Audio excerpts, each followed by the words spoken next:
Joseph Hightower of 4GQ TV here with Evan from Hasbro Pulse.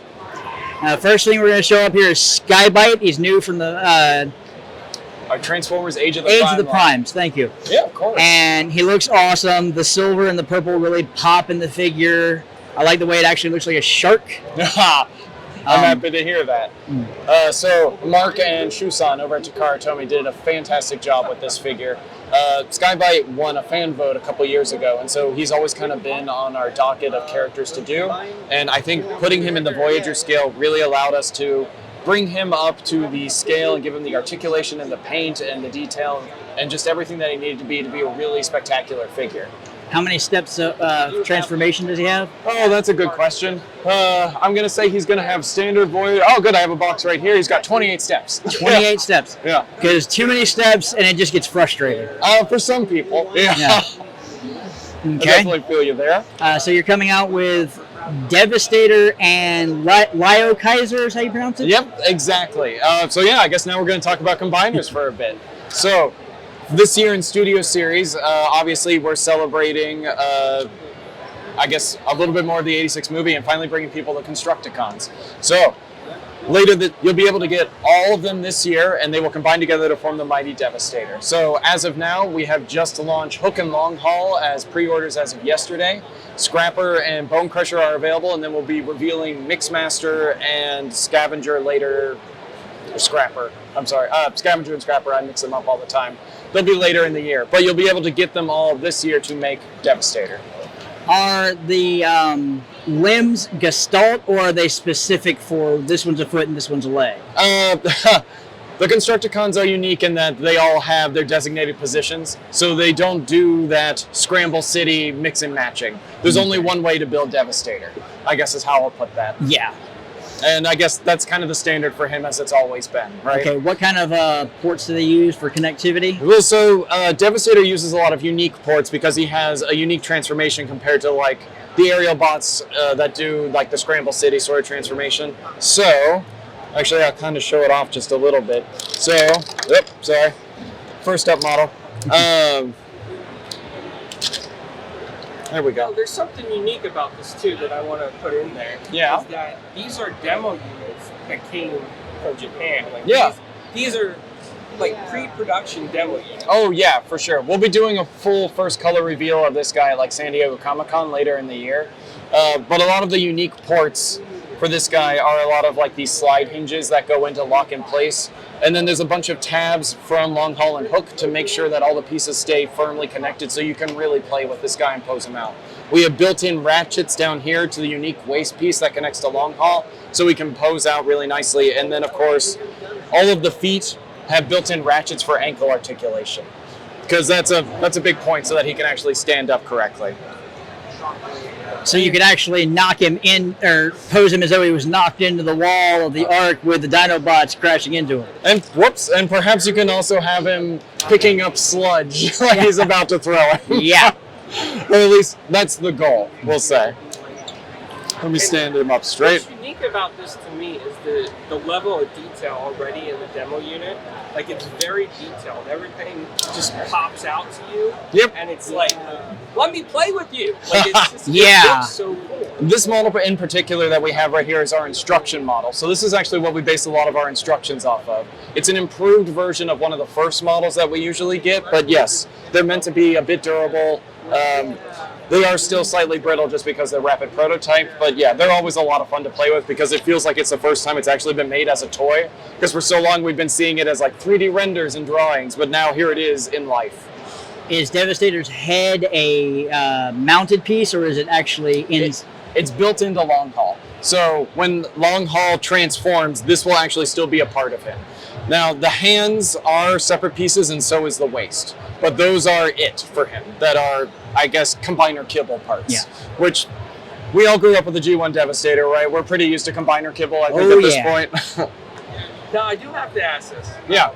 Oh, and the chest plate. But yeah. So, this unit right here, I mean, it's a fan favorite. I mean, everybody loved putting that thing together back in the day in G1. So, how long did it take to put this in a 3D render and come up with this concept today for this unique model? So, Devastator was developed by Hasui-san over at Takara Tomy, and he also worked on the Combiner Wars figure as well. And so he's a genius. Anybody who is a big Transformer fan has probably heard Hasui-san's name thrown around because he's been in the business for quite a while, and he has done some amazing figures. Let me think about when we started development of this guy, because what ended up happening is we had only had like a conversation of, hey, we're thinking about doing Devastator. And then a few months later, he sent drawings like, oh, here, he's done. I've developed him. And we were like, oh, okay. We haven't officially kicked this off yet, but here we go. But it does take a lot of time and a lot of thinking, especially because it's a combiner. You're not just developing one character, you're developing all of them at the same time. So normally, a figure takes about 18 months to develop. Add a couple more months onto that because of the combiner aspect to it. So maybe like a full 2 years. So, yeah. Okay. Now, when it comes to Lio Kaiser. Oh, yes. Now, I'm used to the Transformers Earth Wars mobile game. Okay. And my experience with Lio Kaiser is only 5 pieces. Oh, that's right. So, you're used to this guy. Correct. I'm assuming then. Yes. Yep.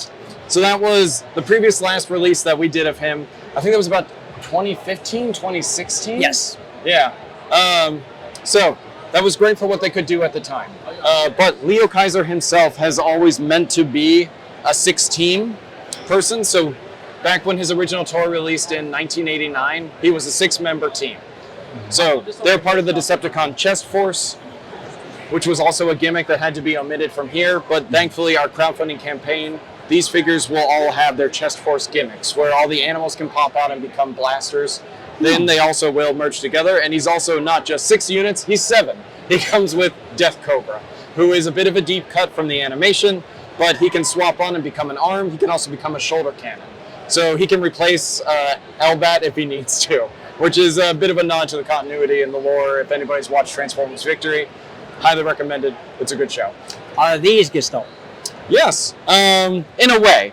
I will say, yes, you can mix and match things on them, but it will be weird because they form their specific feet, and the hands are built in, so the thumbs will be reversed if you do swap them. Mm-hmm. So you can do it, but I don't recommend it. Okay.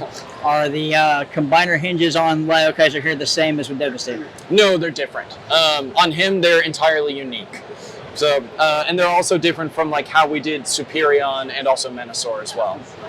So what are the average price ranges for either one of these pieces? What are we looking at here? So it depends. So when we're going into Lio Kaiser, you get everything all at once, and he's a HasLab. So he comes with a bunch of extra stuff, such as the base, the electromagnetic nunchaku. The figures also have a bit of extra construction into them, so he's $299 offering. But that will hopefully get you everything if we get enough backers. 10,000 backers to fund, 13 to get to Death Cobra, 16 and 18 to get the extra tiers. But then getting into Devastator, he's being sold individually right now. Hook and Long Haul just went on pre-order, so they're up for $90. And then all the individuals will be between Deluxe and Voyager, so it'll be $25 and $35. I believe final tally altogether, it's about $210 to buy into Devastator. Okay. The new Triptychon.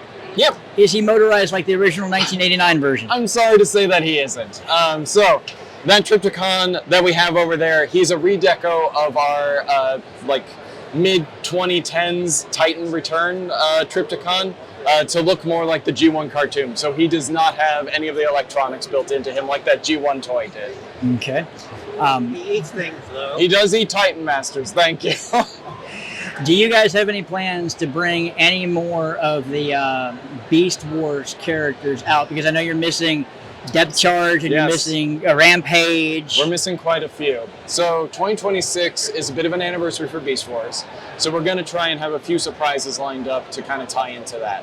So those just happen to be the 2 that I absolutely want in my collection that I never got. Oh, really? And if I look for them on eBay or anything like that, they're at least between $300 and $500 a piece, and I'm like, no. Oh, I didn't realize that. They're solid toys. Yeah, they're fantastic. Hopefully, at some point, we can get them out there. So I have a question. Of course. I know you might not be able to say because you mentioned 2026, and I know how things are.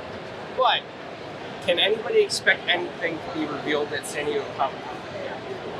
For 2026, you mean? Maybe not then. More than likely, when we will reveal 2026 stuff, would be more of like the end of the year, and maybe at another Cybertron con, so more like November, December. More than likely, what we'll be revealing at San Diego Comic-Con is the rest of the stuff that's coming out this year for 2025. Oh, awesome. Yeah. Awesome. And what else can we look forward to for 2025? Well, I think those of you that have been buying into Superion will probably expect the other combiner limbs to show up there. We have a few more primes that need to be shown off as well that we're doing this year as well.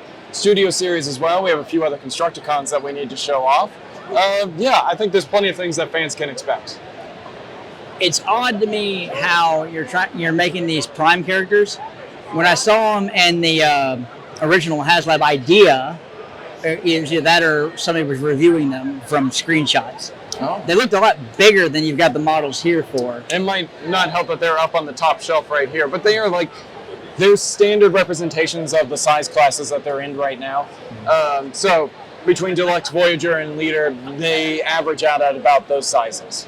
Okay.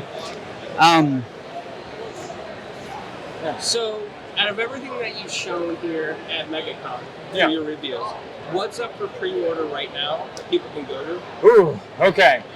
Everything that we've been showing on our shelves should be up for pre-order if it hasn't sold out. But if it has sold out, when they do start to ship, we should get another quantity into Hasbro Pulse.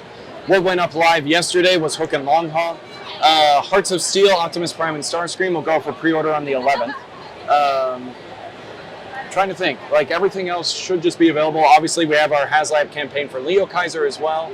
That's technically a pre-order, I guess, if you want to be semantic. But yeah, I think that's about it. We're always here if you guys have any more questions. So. Awesome. All right, And thank we'll you. see you at SDCC. Yeah, it might not be me, it might be Mark, but yeah, you'll definitely see somebody from Hasbro there to talk to. Awesome. Well, thank you so much. So, of course, man. Have a great day. You as well.